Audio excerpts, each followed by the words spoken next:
ഞങ്ങൾ ചില വേണ്ടാദീനങ്ങളെക്കുറിച്ച് പറയാൻ പോവാ. കുട്ടികളോട് പറയാൻ പാടില്ലാത്ത ചില വേണ്ടാദീനങ്ങൾ. നീ കറുത്തതാ, നീ തടിയനാ, നീ മെലിഞ്ഞതാ, നിനക്ക് പൊക്കമില്ല, ഇങ്ങനെയുള്ള കാര്യങ്ങളൊന്നും തമാശയ്ക്ക് പോലും കുട്ടികളോട് പറയരുത്. അത് അവരുടെയൊക്കെ ഉള്ളിൽ അപഹർഷതാബോധവും ആത്മവിശ്വാസക്കുറവും വളർത്തും.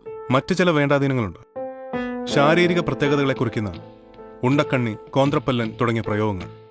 മണ്ടൻ, മണ്ടി, പൊട്ടൻ, പൊട്ടി എന്ന നെഗറ്റീവായ വിളിപ്പേരുകൾ.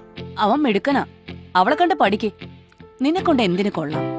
ഇതൊക്കെ പല മാതാപിതാക്കളുടെയും സ്ഥിരം പല്ലവിയാണ്. തൊട്ടതിനും പിടിച്ചതിനും വഴക്ക് പറയുന്നതും നിസ്സാര കാര്യത്തിന് ശകാരിക്കുന്നതും കുട്ടികളുടെ മാനസികാരോഗ്യത്തെ ബാധിക്കും. നിന്നെ കൊണ്ടിത് പറ്റില്ല എന്ന് പറഞ്ഞ് നിരുത്സാഹപ്പെടുത്താതെ ഇതിൽ നന്നായി നിനക്ക് ചെയ്യാൻ പറ്റും എന്ന് പറഞ്ഞ് കൂടെ നിന്ന് പരിഹാരം കാണുകയാണ് ചെയ്യേണ്ടത്. കുട്ടികളോട് കള്ളം പറയരുത്, കള്ളത്തരത്തിന് കൂടെ കൂട്ടുകയും ചെയ്യരുത്. അങ്ങനെ ചെയ്താൽ പിന്നീട് കൂടുതൽ കള്ളങ്ങൾ ചെയ്യാൻ അവർക്കത് പ്രേരണയാകും. കുട്ടികളുടെ മുമ്പിൽ വെച്ച് വഴക്കടിക്കരുത്, പ്രത്യേകിച്ച് മദ്യപാനത്തിന് ശേഷം. അതുപോലെ തന്നെ മോശം വാക്കുകൾ ഉപയോഗിക്കുകയും അരുത്.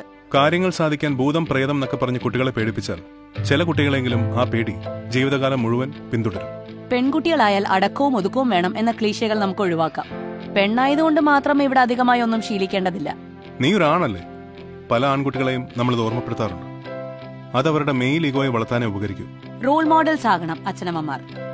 ആൺകുട്ടിക്കും പെൺകുട്ടിക്കും തുല്യ പ്രാധാന്യം കൊടുക്കുന്നതും ഉത്തരവാദിത്തങ്ങൾ തുല്യമായി പങ്കുവച്ചു കൊടുക്കുന്നതും പരസ്പരം ബഹുമാനിക്കുന്നതും നമുക്ക് വീട്ടിൽ നിന്ന് തന്നെ തുടങ്ങാം. കുട്ടികളോടൊപ്പം കൂടുതൽ സമയം ചെലവഴിച്ച് ഓരോ ചൂടിലും അവരോടൊപ്പം നിന്ന് അവർക്ക് മാതൃകയായി നമുക്ക് വളരാം, നന്നായി വളർത്താം.